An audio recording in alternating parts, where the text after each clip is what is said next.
Beltrán, ¿me oyes?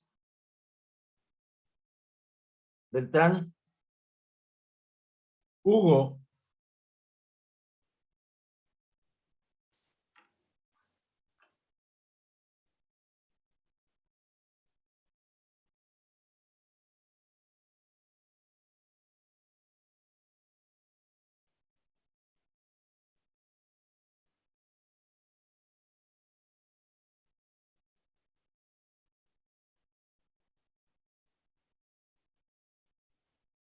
Pueden conectar ustedes con el audio.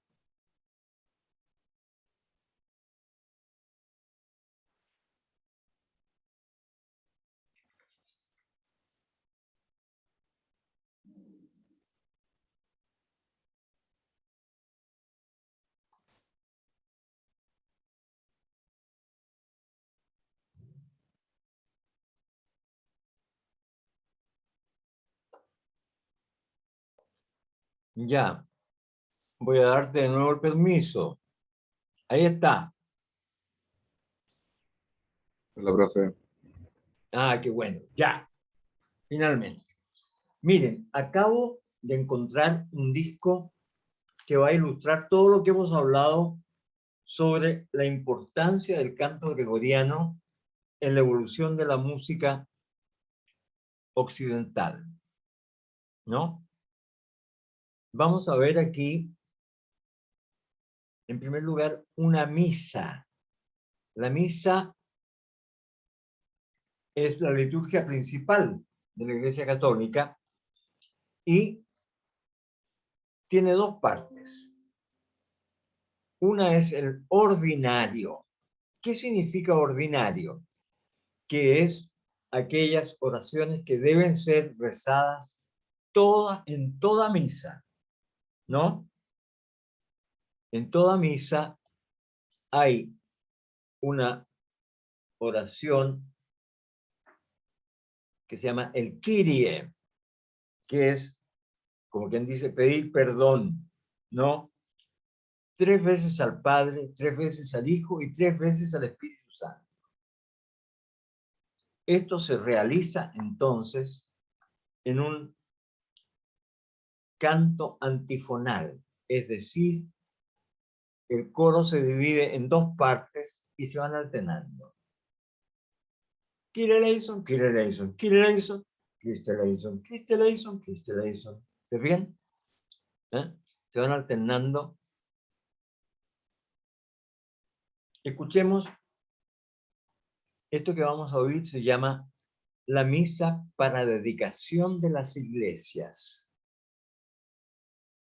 Y esta es una misa que no se hace a veces en muchos años, ¿ya? Porque significa que un determinado local es consagrado para que sea una iglesia. Entonces,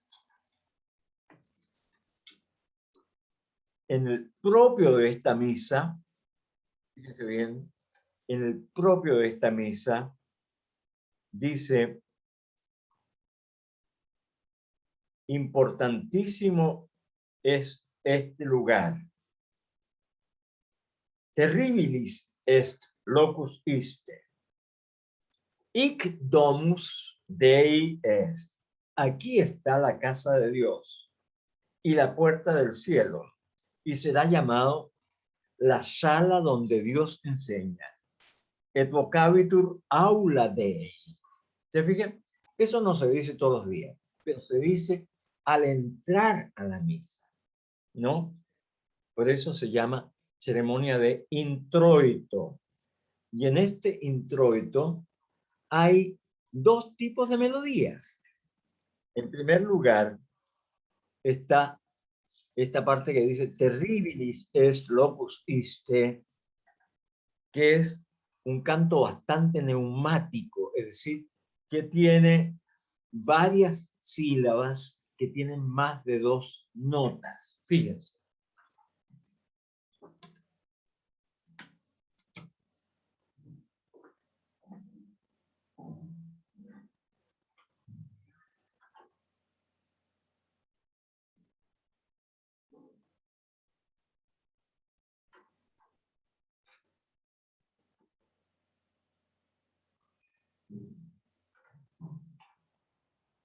Introito.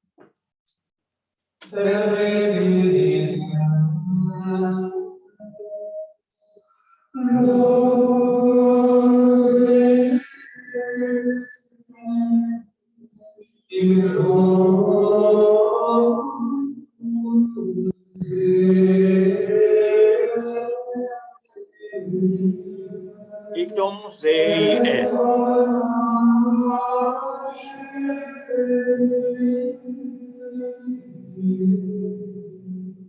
Y puerta del cielo. Et vocabitur aula.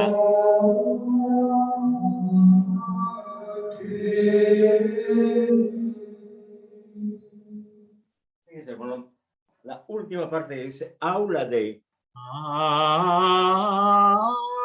Aula Dei. ¿Se fijan? Entonces, es una melodía abiertamente neumática. En cambio, lo que sigue, que es un verso del Salmo, que dice, cuán amables son tus tabernáculos, cuán dilecta tabernácula tua, ¿no? Domine virtutum concupiscit et deficit anima mea in atria domini. Estos son muy pocos los neumas y están casi siempre al principio, al medio o al final de la frase. Fíjense.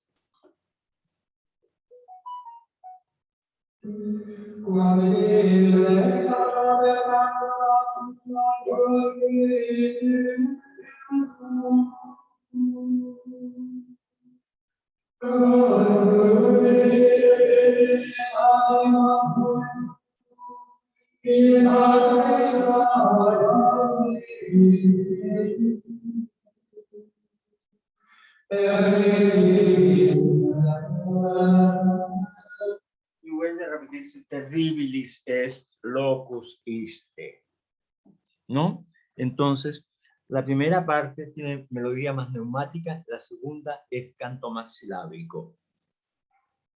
Luego tenemos el Kyrie. Y fíjense ustedes que dice, Señor Dios Padre, ten piedad de nosotros.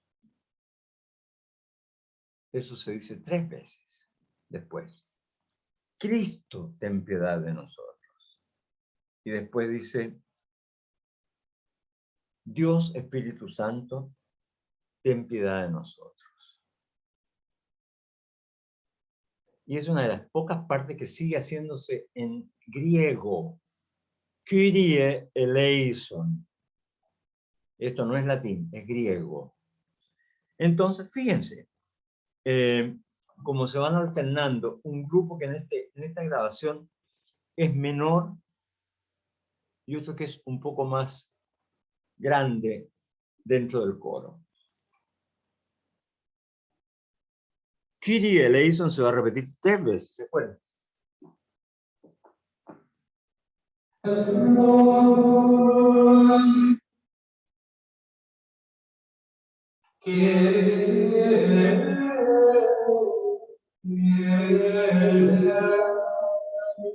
Ahora el otro grupo lo mismo. Y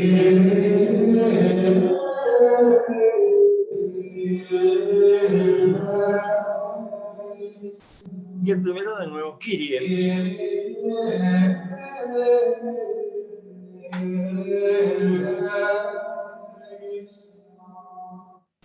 Si ustedes se fijan,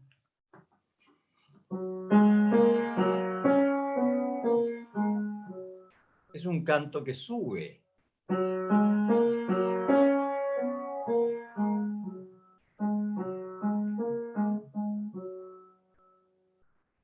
En cambio, Cristo en piedad, Cristo eleison, va a tener otra melodía.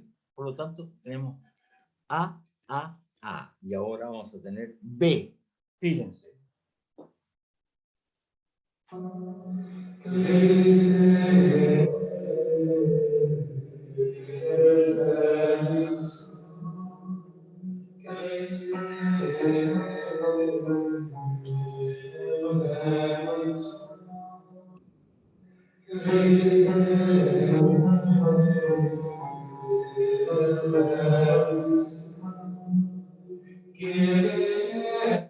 ¿Ya? ¿Se dieron cuenta?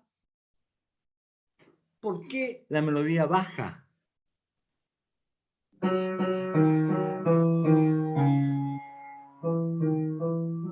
¿Por qué baja? Porque es Dios que bajó a la tierra para hacerse hombre. Hay una simbología en esta melodía, ¿no es cierto? Y por último vamos a tener Dios Espíritu Santo.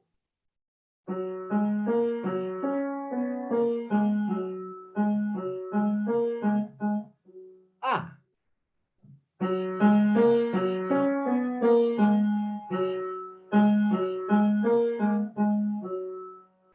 Y la última vez, fíjense.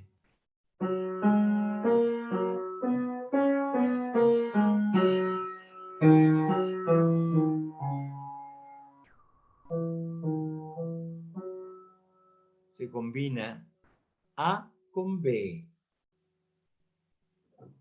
Entonces tenemos A, B, A, B. Esa es la estructura, la forma de esta música. Escuchen entonces la última parte.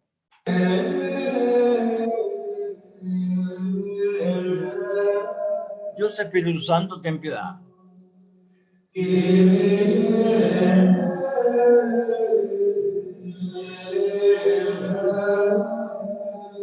la última vez.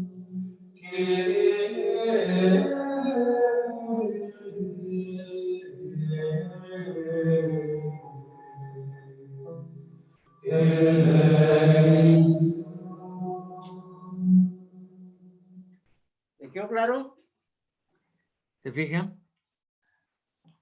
Entonces, luego de este Kyrie, viene el gloria a Dios en las alturas.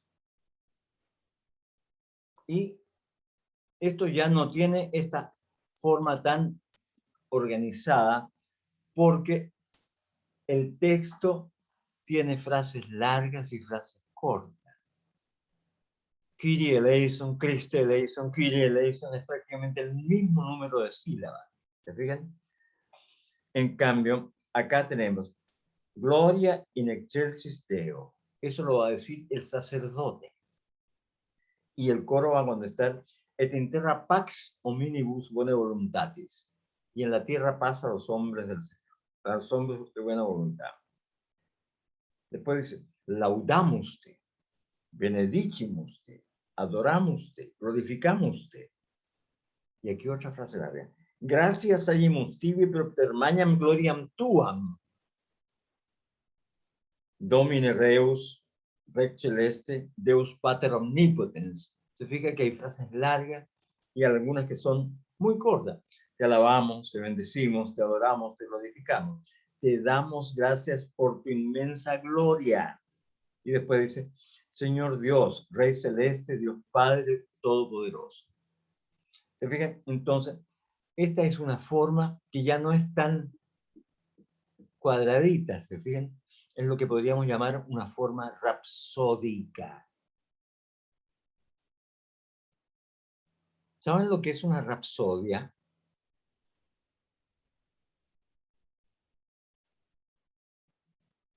¿Alguien escuchó alguna vez la palabra rapsodia?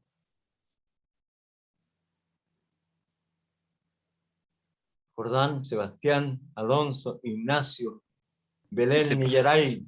Profe, es el del, ¿cómo se llama? Es de una época de la historia, ¿no? O sea, no estoy No, segura si era el tiempo gótico del romántico, donde no, cantaba no. ¿no? No, en la antigua Grecia habían dos tipos de poetas, los que recitaban todos los poemas homéricos antes que se escribieran, ¿no? Recitaban con un sonsonete que iban repitiendo y repitiendo y repitiendo. Pero habían algunos que eran muy expertos y se sabían muy de memoria algunos episodios y eran entretenidísimos y le ponían de su propia cosecha.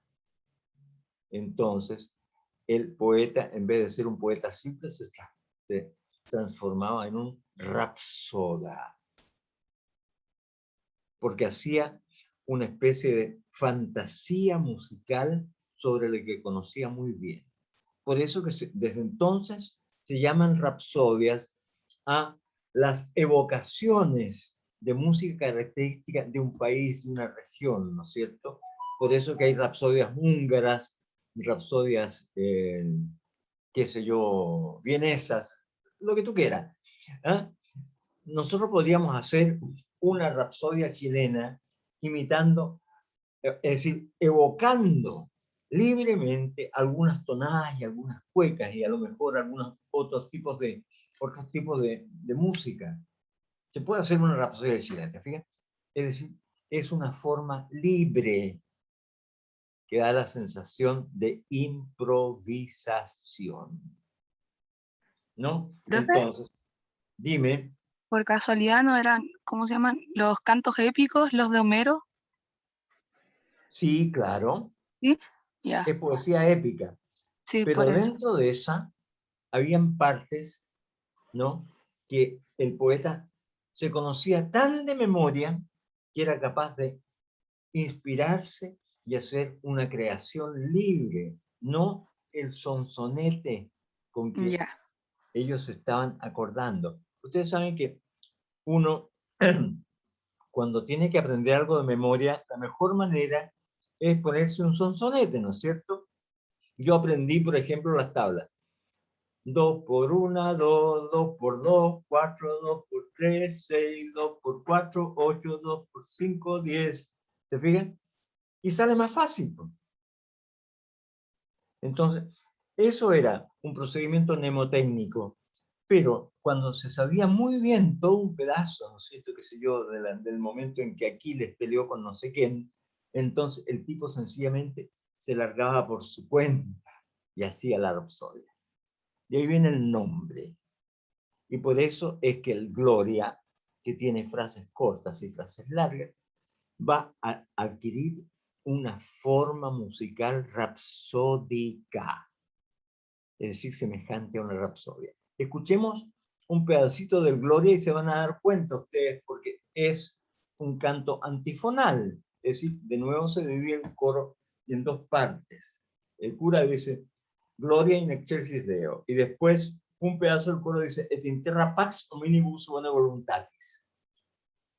El otro dice, laudamos te.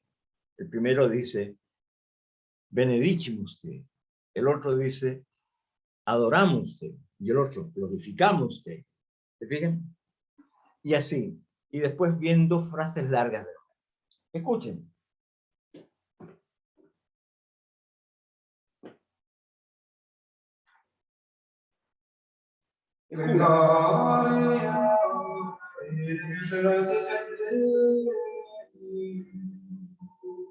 Ya. Coro. El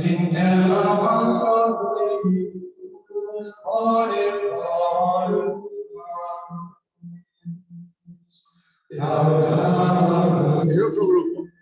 El primero. El otro. Y el primero.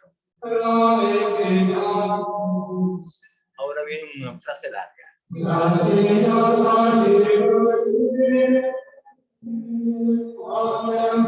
damos gracias por tu inmensa gloria. Y el otro contesta. Señor Dios, Rey del cielo, Dios Padre Todopoderoso.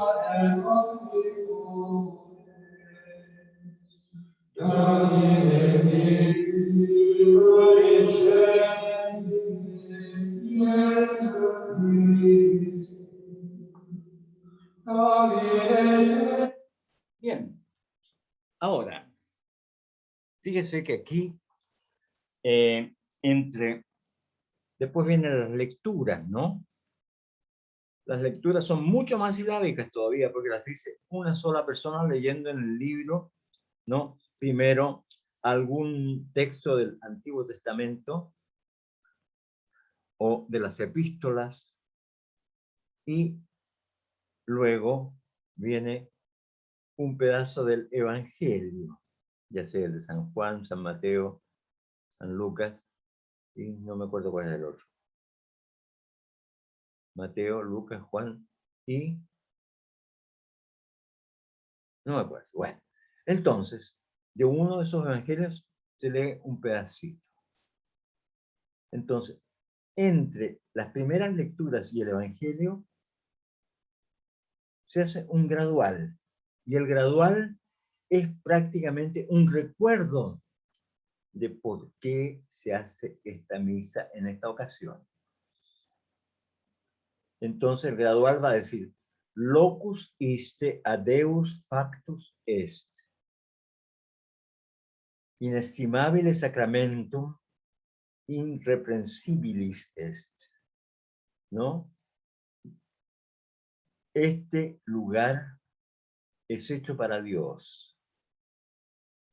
Sacramento inestimable, y es un sacramento irrepensable, a ver, es un sacramento inestimable, irreprensible.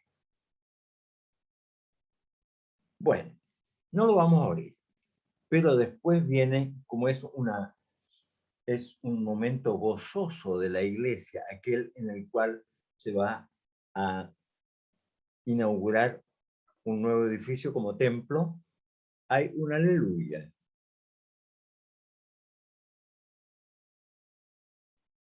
Y dice, adoraré tu santo templo y creeré en tu nombre. ¿No? Y le doy gloria a tu nombre, perdón. Y finalmente dice, aleluya. Y en este aleluya vamos a ver tal vez algún melisma.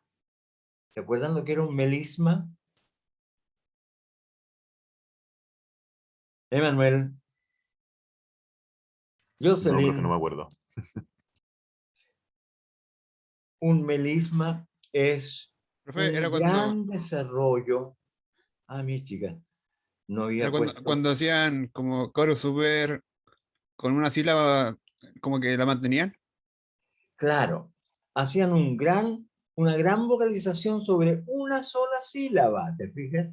Que puede ser aleluya, ¿no? O aleluya, ale. En alguna parte salía esta cosa larga, este largo de notas, ¿no? Entonces, fíjense, escuchamos el aleluya. Adoraré tu santo templo y glorificaré tu nombre. Aleluya.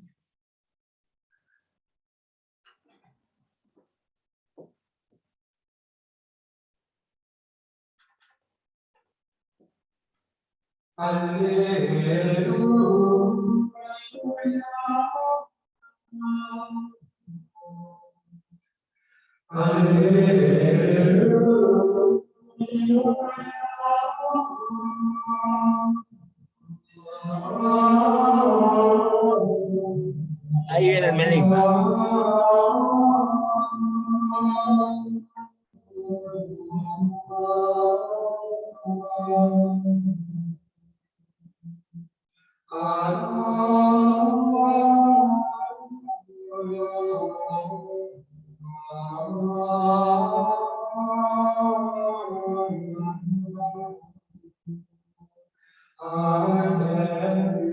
Adoraré en tu templo santo y glorificaré tu nombre. El confiteo no me tú.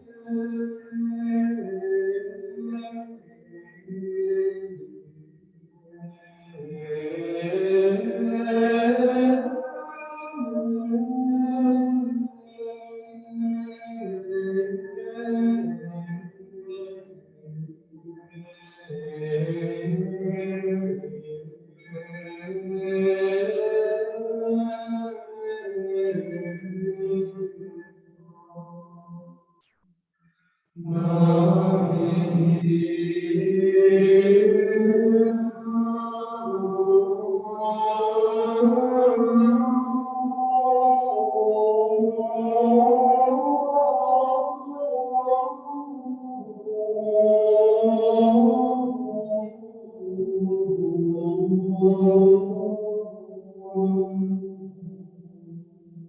nuevo, aleluya.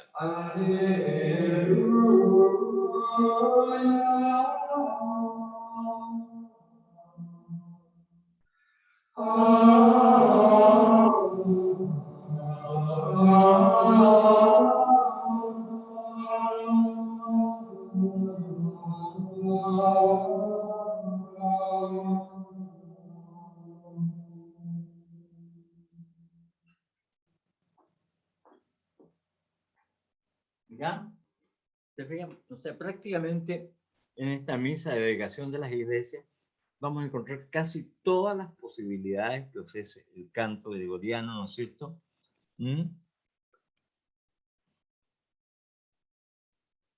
Como novia directa, salmodia directa, canto antifonal y canto responsorial, y después melodía silábica, neumática o melismática, ¿no? Bien, déjeme ver otra cosa.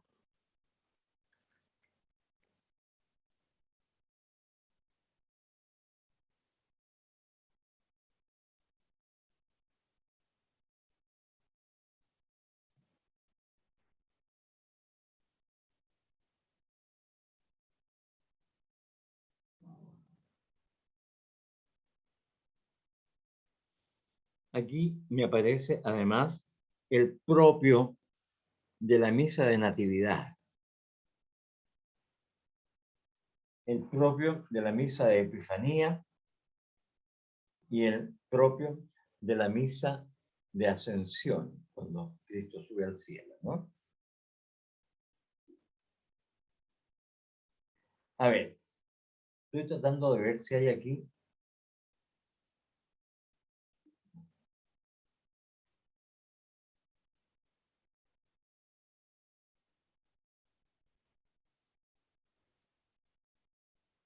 Bueno, le dije que además de la misa había otro tipo de liturgia que al principio lo hacían los monjes en conjunto y ahora lo hace prácticamente todos los religiosos, todos los sacerdotes, y en algunas ocasiones no en comunidad, sino que personalmente cada uno de ellos.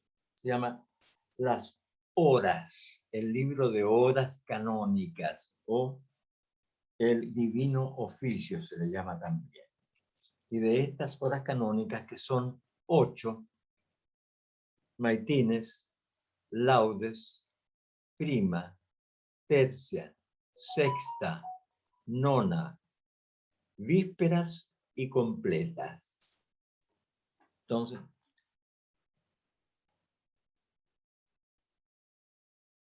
¿ya? Entonces, la primera hora es todo oscuro. Maitines, cuando canta el gallo. Todavía no hay ni luz, es plena noche. Luego, laudes, con la primera luminosidad del día. Después están prima, tercia, sexta y nona, que son distintas posiciones del sol, ¿no? El sol ya alumbrando directamente con sus rayos el mediodía, la tarde y el atardecer a la puesta del sol, y después vísperas, con la última claridad del día, y completas, totalmente oscuras de nuevo. Es decir, los monjes se lo pasaban rezando, como pueden ver ustedes. De estas horas canónicas, las más importantes son las vísperas. ¿Por qué? Porque en las vísperas es una ceremonia de oración muy larga en la cual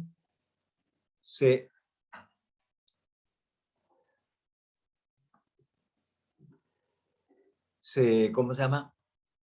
Se rezan los 5 llamados salmos mesiánicos. Hay 5 salmos en los cuales se hace clara alusión a que vendrá un día el Salvador. Los judíos creían que era el Salvador de Israel, ¿no? Bueno, entonces el Mesías lo llaman. Entonces, por eso se llaman los salmos mesiánicos. Hay uno que dice, por ejemplo, Dixis Dominus, Domino Deo meo.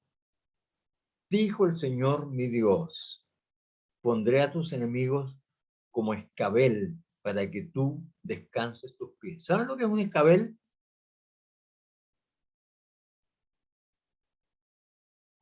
¿No? Es un pisito para tener los pies un poco más en alto cuando uno se sienta a descansar en un sillón. O sea que alguien que está como escabel puesto bajo tus pies es un tipo que se está humillando mucho, ¿te fijas? Entonces, son 5 los salmos. Este es el que dice, Dixit Dominus, dijo el Señor mi Dios. Hay 4 más. Y luego se reza el cántico de la Virgen. Es decir, es un cántico en forma de salmo, con distintos versículos, ¿no es cierto? Y con una especie de estribillo que se repite cada tanto, que dice, mi alma engrandece al Señor, se alegra mi espíritu en Dios mi Salvador, pues Él se fijó en la humildad de su sirvienta, y desde ahora me llamarán bienaventurada a todas las generaciones, que es el canto que dice que entonó la Virgen María cuando visitó a su prima Santa Isabel, y ella la saludó diciendo, te saludo Madre del Salvador. Era la única que estaba en el secreto de que la Virgen iba a parir al Hijo de Dios. Bueno, entonces son 6 cantos muy importantes los que se hacen en vísperas, como pueden ver ustedes, ¿no? 5 versos mesiánicos, 5 salmos mesiánicos y el cántico de la Virgen, que está hecho, como les digo, también en forma de salmo. Bien, entonces, con esto tenemos una visión más clara de lo que es el canto gregoriano y lo que va a significar después para lo que nosotros entendemos como formas musicales. ¿De qué manera se forma la música? ¿Quién me puede contestar? ¿Por qué decimos, por ejemplo, que, a ver, una mesa tiene forma? Porque tiene superficie y patas, ¿no es cierto? Esa es su forma. ¿Cuál es la forma de la música, Adrián Menares? ¿Está ahí, Adrián? No. Puso su mono nomás, pero no está presente. Adrián Menares. ¿Quién me podría contestar eso? ¿Cuál es la forma de la música? Jesús, tal vez. Benjamín Gutiérrez. Felipe Mellado. Profe, pero ¿cómo? O sea, lo que lo compone como la música en general, Claro. ¿Qué es lo esencial de la música? la melodía, No, señora. ¿no? No. Ya, ¿Sonido, no profe? se me ocurre qué otra cosa. Acuérdense que yo les toqué la canción nacional y le puse otro ritmo y no la reconocieron. Y en No, es cambio verdad. las notas melódicas estaban todas. ¿Se acuerdan? La El duración ritmo, también. el tiempo. El tiempo, ¿no? El ritmo es el elemento fundamental para darle forma a la música. Por lo tanto, nosotros no podemos tener la facilidad que tenemos con un cuadro o una escultura. Que damos una mirada y tenemos más o menos una imagen completa del objeto pintura o el objeto escultura o el objeto edificio. En cambio,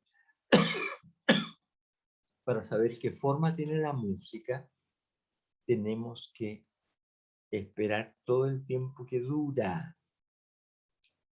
Y a ese tiempo lo vamos a subdividir en partes que son iguales y partes que son distintas. Por eso es que en el Kyrie teníamos A, B, B, B, A, B, B.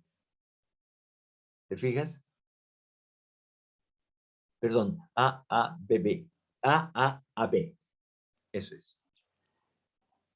¿Se fijan? Después que oímos el Kyrie de la misa de dedicación de las iglesias, pudimos decir, la forma era esta. A, B, B, B, A, B. ¿Se fijaron? Y se los dije después que oyeron, no antes, porque antes no se ve.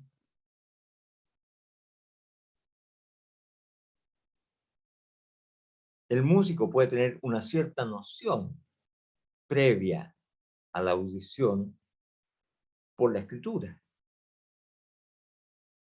Pero realmente lo importante es oír la música entera para saber qué forma tiene, porque su forma es esencialmente temporal. En cambio, las otras cosas son esencialmente espaciales. ¿Cacharon eso?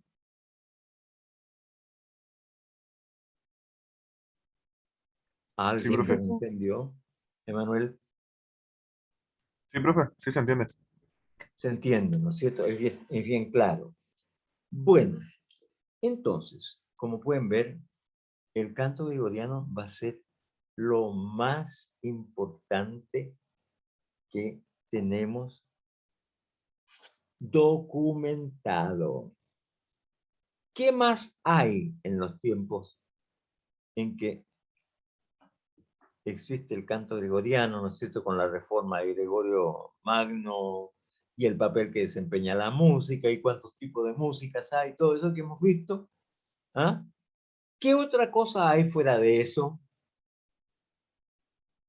y que no está documentada, sino solamente mencionada históricamente?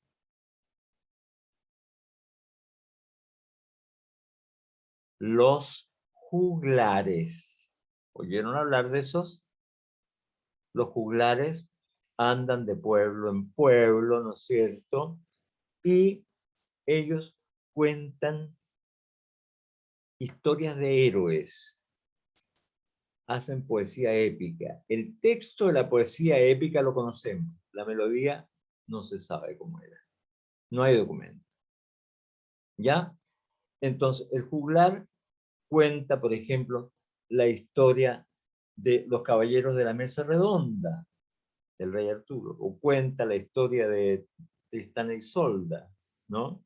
En el norte de Europa, ¿no es cierto?, en Irlanda, en la zona sur del Reino Unido.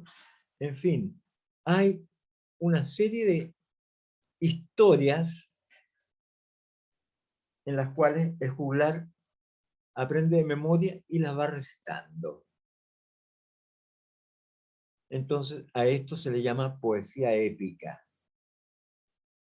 En un sentido más amplio podemos decir que es poesía narrativa, ¿verdad?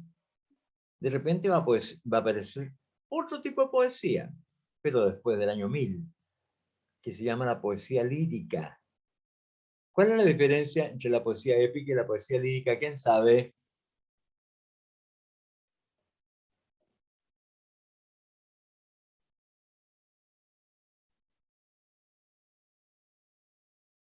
Ya sabemos cómo es la épica, porque lo dije a propósito de los juglares, ¿no?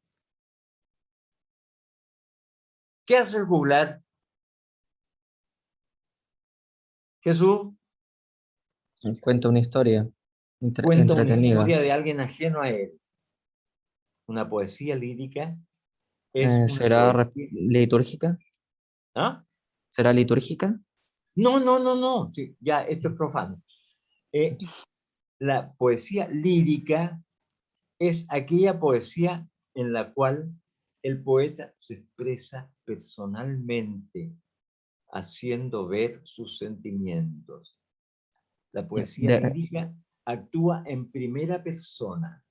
Me gustas cuando callas porque estás como ausente. Neruda es lírico, ¿se fijan? ¿Mm?